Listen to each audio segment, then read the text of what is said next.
दुनिया के गुनाहों के वजन से ज्यादा होगा।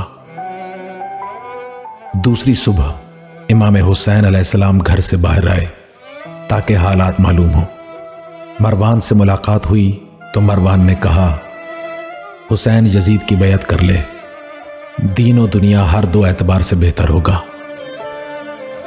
इमाम हुसैन अलैहिस्सलाम ने फरमाया, इन्ना लिल्लाहि व इन्ना इलैहि राजिऊन। मरवान, मैं ऐसे इस्लाम को सलाम करता हूं जिसका निगरान यजीद हो। भला क्या तू इसी दीन की बात कर रहा है जो नबी खुदा मोहम्मद मुस्तफ़ा सल्लल्लाहु अलैहि वसल्लम लाए हैं, या और किसी दीन की? मरवान ने कहा, और कौन सा दीन होगा? वही दीन जो आपके नाना का लाया हुआ है। आप अलैहिस्सलाम ने फरमाया, तूने मेरे नाना नबी सल्लल्लाहु अलैहि वसल्लम का यह फरमान सुना है?